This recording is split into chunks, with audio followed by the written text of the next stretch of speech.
Mengenai kuarantin wajib, dari 10 Jun hingga 13 Julai 2020, seramai 17,689 rakyat Malaysia telah pulang ke tanah air melalui pintu masuk lapangan terbang KLIA.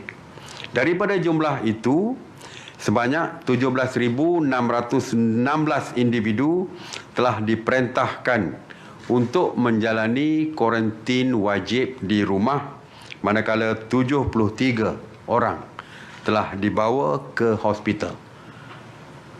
Pada 13 Julai 2020, sebanyak 536 rakyat Malaysia telah pulang ke tanah air melalui lapangan terbang antarabangsa KLIA dan KLIA 2. Seramai 535 individu telah diperintahkan untuk menjalani proses kuarantin wajib di rumah, manakala satu lagi dibawa ke hospital.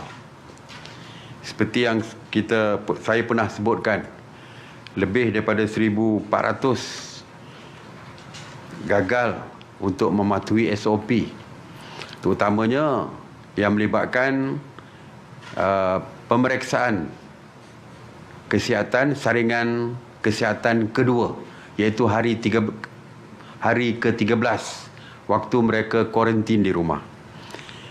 Kini sehingga hari ini masih terdapat 255 individu yang masih engkar untuk menjalani ujian saringan COVID-19 kedua pada hari 13 seperti yang saya sebutkan tadi.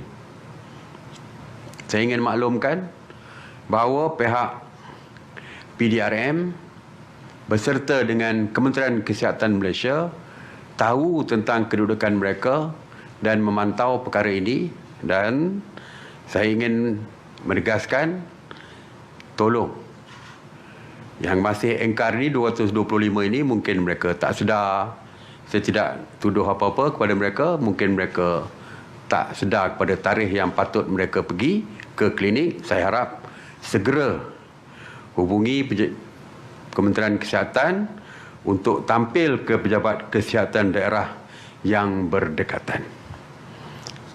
Jika masih berdegil, insya-Allah pihak polis akan mencari mereka. Dan jika mereka dibawa oleh pihak polis, mereka boleh dikenakan tindakan kompaun sebanyak RM1,000 atau boleh dihadapkan ke mahkamah, dan jika dihadapkan ke mahkamah, mereka boleh dikenakan hukuman penjara maksimum 2 tahun atau denda, atau kedua-duanya sekali. Jadi saya harap tak perlulah rakyat kita yang balik dari luar negeri, luar negara, yang masih berada di rumah untuk sampai ke tahap dihukum oleh mahkamah ataupun dikenakan kompaun. Jadi secara sukarela, tolong tampil untuk ke klinik-klinik kesihatan yang berdekatan. Pihak kerajaan memandang serius di atas kegagalan mematuhi SOP ini.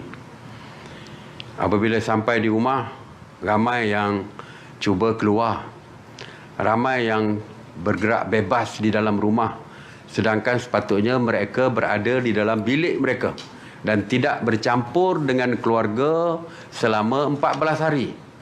Tetapi ramai juga yang engkar.